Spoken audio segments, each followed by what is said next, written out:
Hi and welcome to the Bonsai Garden. There's currently an initiative going on which is to try and encourage and promote local bonsai YouTube creators. Part of that initiative is to add a hashtag to videos and content which identifies the area or the region where that content was created. So for example, for me in the UK it would be hashtag Bonsai UK. And the idea is to make it easier for you to find the content from people in your local area. Also, as part of the initiative, there are a series of questions which the bonsai creators can answer, which gives you a bit of a better understanding as to who they are and what motivates them and what brought them into the hobby in the first place. So, if you keep watching, I'm going to work my way through those questions. I'm really a very small YouTube channel, but I've been asked to participate in this challenge, so here we go.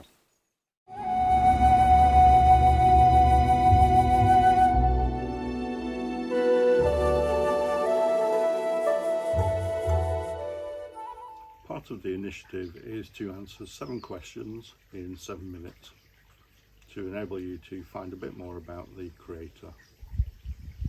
So here goes. So first of all, who am I? Well, that's easy. I'm Jason. I live in Wakefield in West Yorkshire with my partner David and 2 cats. For my day job, I'm a senior software developer and I've been doing that work now for about 30 years. And also as a sort of sideline, I have a number of books published on Amazon. I've got a couple of examples here. I've got a line of word search books.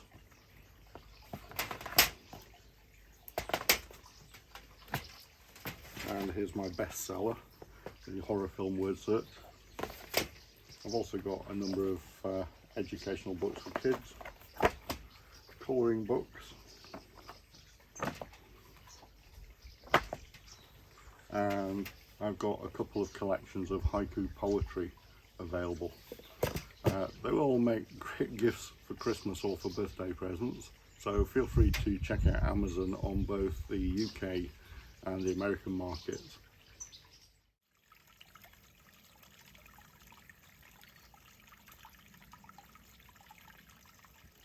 I'm from Wakefield in West Yorkshire in the United Kingdom.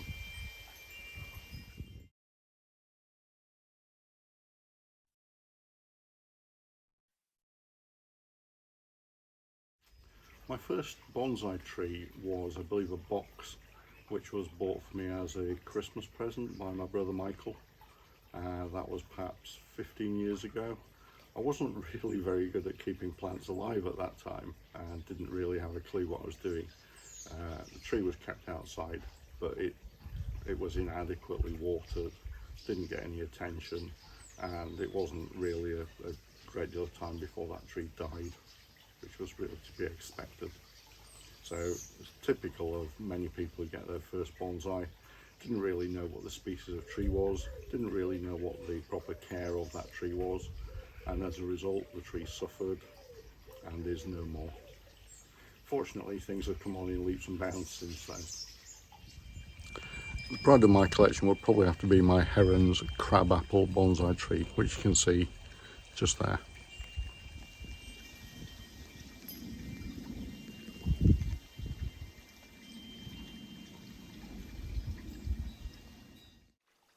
In terms of trees which I've developed myself, I'm really quite happy with this Japanese maple butterfly variety grove.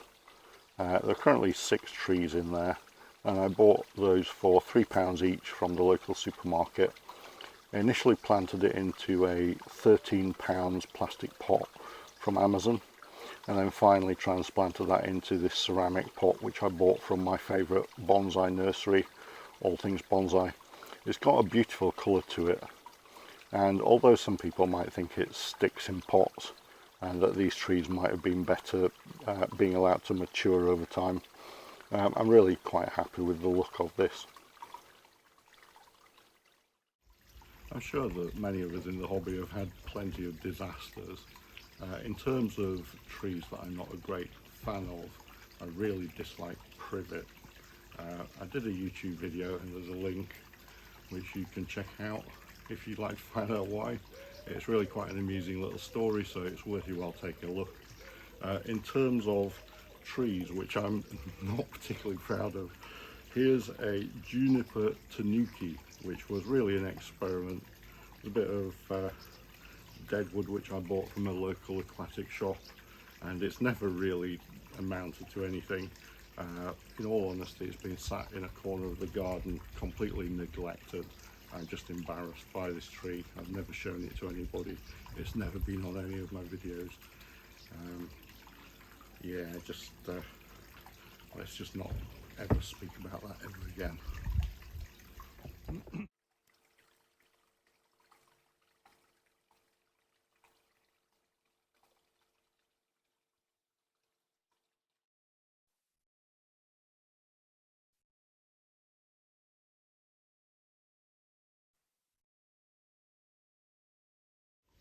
How did I start in bonsai?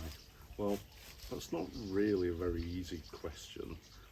I suspect that it's because my parents had some Japanese maples in the garden, and I've always had a love for Japanese maples. They're very elegant, beautiful trees. And when I moved into the property here, we built the koi pond, and it seemed a natural extension to plant Japanese maples around that. And at that time I also was looking at videos on YouTube from Nigel Saunders, Peter Chan, and a gentleman called the Bonsai Student, who unfortunately is no longer with us. And I was looking at creating bonsai trees from local nursery material. And so I sort of had a bit of a dabble with that. My first efforts weren't very good, but over time I've learned, I've improved my techniques. I've also been to local bonsai nurseries and added trees to my stock. So for example, the Japanese white pine here. I now have somewhere in the region of 120 to 130 plants, which includes plants which I've grown from cuttings and seeds, plants which came from nursery stock material which I've styled myself, and several trees such as this Japanese white pine that I bought from the local bonsai nursery.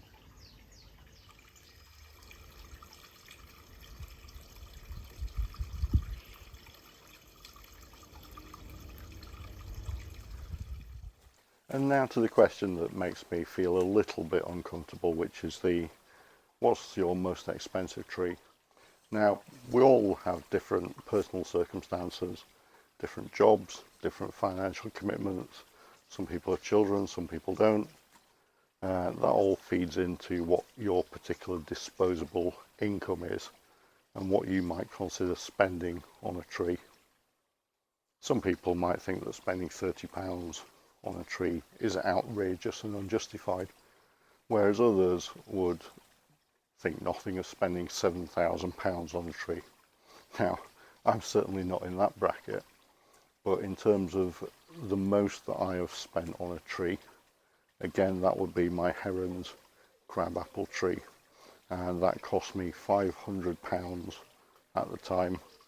And the story of that was that last September I made a visit to Heron's after visiting Wisley, met with Peter, had a look around the nursery, and I had set a budget of £500 to buy a tree, and I found this crabapple that was at that budget. Now, as I say, some people might think that that's an outrageous amount of money to spend on a tree, but it's more than just the tree. It was a souvenir of the visit, and it's really a living work of art, which will only sort of increase in value over time. I also have a number of other trees that I've spent multiple hundreds of pounds on, but this is certainly the most expensive tree that I have. So I hope you found that interesting, and by all means, if you're a YouTube bonsai content creator, feel free to have a go at this challenge yourself, and remember to add the hashtag bonsai UK or whatever your country is into the bottom of your videos to help people to find those. Thanks for watching.